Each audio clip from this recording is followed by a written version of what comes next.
Someone said, the way to get started is to quit talking and begin doing. Very well said. कि भाई अगर आप एक failure के बाद नई शुरुआत करना चाहते हैं या अपनी लाइफ में आप किसी भी पॉइंट से एक पॉजिटिविटी के साथ शुरुआत चाहते हैं, तो आपको बातों पर बहुत ज़्यादा ध्यान नहीं देना चाहिए. आपको बहुत ज़्यादा बातें नहीं बल्कि अपने एक्शंस पर ध्यान देना चाहिए. आप किस तरह के एक्शंस और कितने टाइम पीरियड में ले रहे हैं. That means you have to be very much consistent.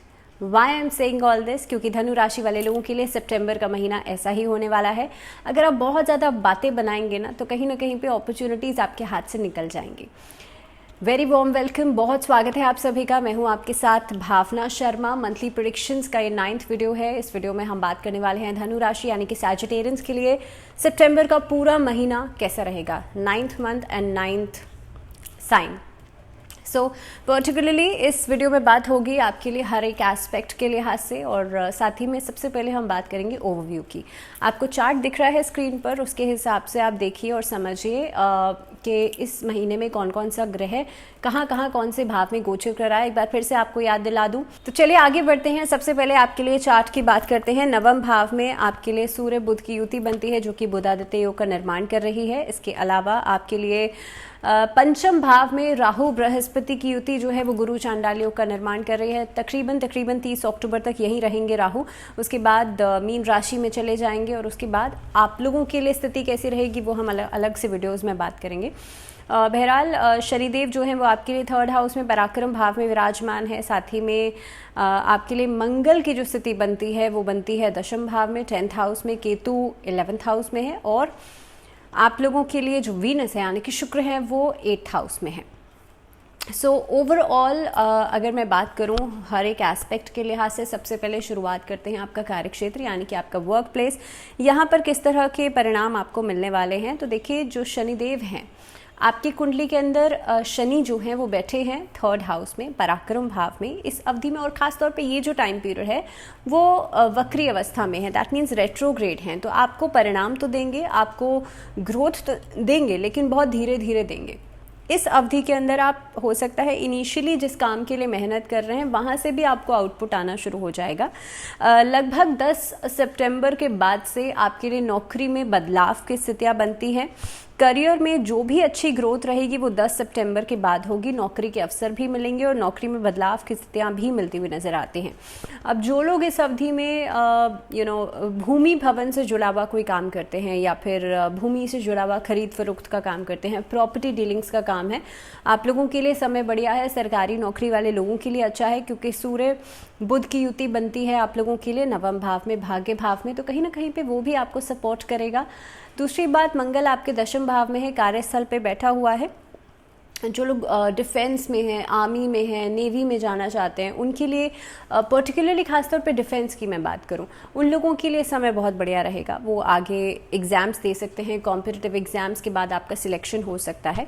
दूसरी बात, व्यवसाय की अगर बात करी जाए तो देखिए, व्यवसाय में आपको पार्टनरशिप में बहुत ज़्यादा लाभ नहीं हो रहा है. यहाँ पर अगर आप किसी से राय मशवरा ले रहे हैं तो ठीक है, लेकिन हाँ, पार्टनरशिप में अगर कोई काम करेंगे तो वहाँ पर बहुत ज़्यादा प्रॉफिटेबल रिजल्ट्स नहीं मिल सकते. अगर मार्केटिंग का कोई काम करते हैं और ख़ास तौर पे जो लोग इन फील्ड से जुड़े हुए हैं, लाइजनिंग का काम कर रहे हैं, कोई नया व्यवसाय शुरू करना चाहते हैं, तो नए व्यवसाय को शुरू करने के लिए 18 सितंबर के बाद शुरू कीजिएगा. दूसरी बात, इस अवधि में आपको मार्केट में जो आपके प्रतिद्वंदी हैं, आपके जो कॉम्पिटिटर्स हैं, उनसे बहुत ज़्यादा सावधान रहना है.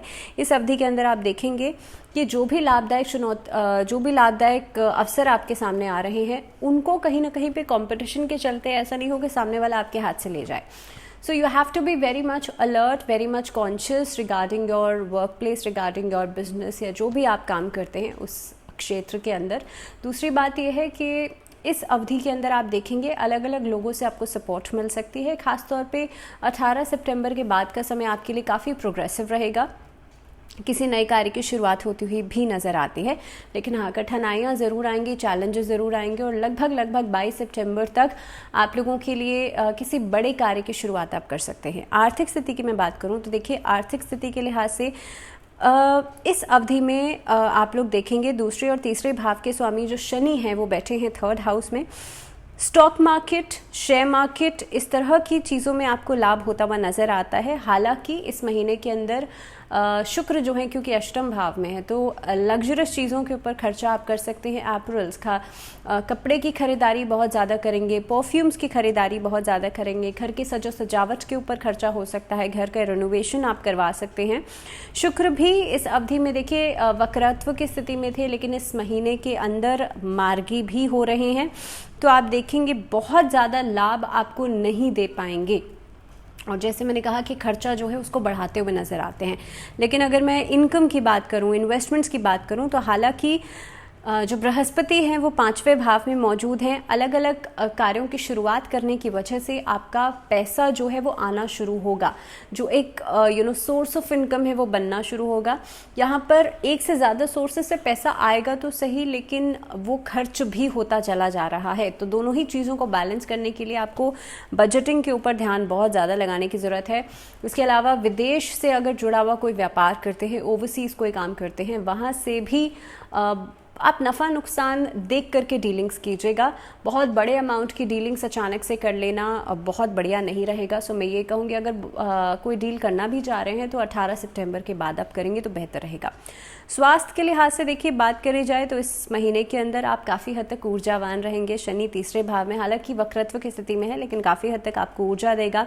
जो केतु हैं वो 11वें भाव में है, आपकी सेहत को तो बेहतर कर रहे हैं, लेकिन कहीं ना कहीं पे आप देखेंगे कि इस अवधि के अंदर आपके लिए डाइजेशन प्रॉब्लम्स परेशान कर सकती हैं। इस अवधि के अंदर आँखों में जलन की समस्या, आँखों में छोटे मोटे इन्फेक्शंस हो सकते हैं। इनफैक्ट जिन लोगों को आईसाइट की प्रॉब्लम है उनको बहुत ज़्यादा गैजेट्स का इस्तेमाल, बहुत ज़्यादा टीवी, फ़ोन, इन सब चीज़ों का इस्तेमाल नहीं करना चाहिए। इस अवधि में लगभग 20 सितंबर के बाद के समय पर अपनी माता की सेहत का भी आप लोग ध्यान ज़रूर रखिएगा। बात करते हैं रिश्तों की, रिलेशनशिप्स की। सबसे पहले प्रेम जीवन की अगर मैं बात करूं तो आपको बहुत सकारात्मक परिणाम मिलेंगे। इस महीने में तालमेल अपने पार्टनर्स के साथ बहुत अच्छा बनेगा। आप लोग काफ़ी हद तक इंक्लाइंड रहेंगे कि आप कमिटमेंट्स के ऊपर ध्यान दें और कमिटमेंट्स को करें।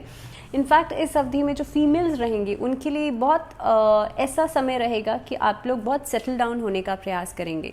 कहीं ना कहीं पे आपस में पार्टनर्स जो हैं उनके बीच में तालमेल भी बनता हुआ नज़र आता है और रिश्ता जो है एक बेहतर पड़ाव की तरफ आगे बढ़ता हुआ नज़र आता है।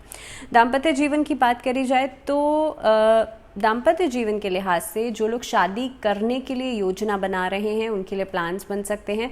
घर परिवार वालों से आपको रजामंदी मिल सकती है, और जो लोग ऑलरेडी मैरिड हैं उनके लिए एक स्टेबिलिटी नज़र आती है आपके रिश्तों के अंदर। हालांकि छोटी छोटी बातों पर आपका तनाव जो है छोटी छोटी कहासुनी की वजह से बढ़ सकता है, क्योंकि गुरु चांडाल योग 5वें भाव में बन रहा है जो कि रिलेशनशिप्स का होता है। लेकिन आप देखेंगे कि मैरिज लाइफ में भी छोटी छोटी बातों के ऊपर वाद विवाद अचानक से बढ़ेगा, लेकिन उसके बाद शांत हो जाएगा। तो इस तरीके की वेरिएशन जो है इस महीने में आप देख सकते हैं। तो जो लोग अभी हाल फिलहाल में किसी नए रिश्ते में आए हैं, नए रिश्ते की शुरुआत हुई है, उन्हें आंख मूंद करके किसी पर भी भरोसा नहीं करना चाहिए। मेक श्योर कि एटलीस्ट आप उनके साथ रिलेशनशिप में 1 साल तक रहें, उसके बाद ही आप उन पर पूरा ट्रस्ट करें। बात करी जाए पारिवारिक जीवन की तो आपके जीवन में सकारात्मकता नजर आती है। आपको आपके माता पिता की तरफ से सहयोग मिल सकता है। फाइनेंशियल हेल्प जो है वो आपको आपके सिबलिंग्स की तरफ से मिल सकती है।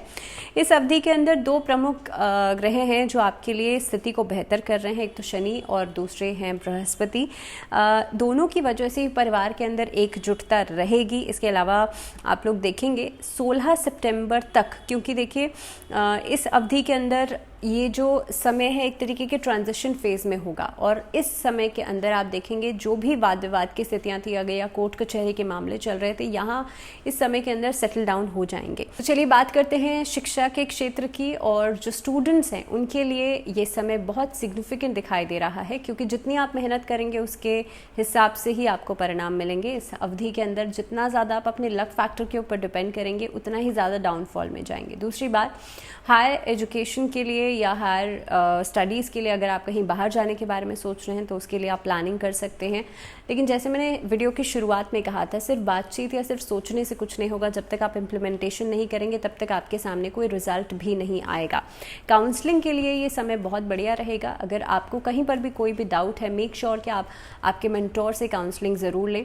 दूसरी बात, इस अवधि में स्टूडेंट्स थोड़ा सा अपने ऊपर पीयर प्रेशर कम आने दें, क्योंकि आसपास के माहौल की वजह से भी एक तरीके का प्रेशर, एक बर्डन आपके दिमाग पर बन सकता है जिसका असर आपकी परफॉर्मेंस के ऊपर ज़रूर दिखेगा।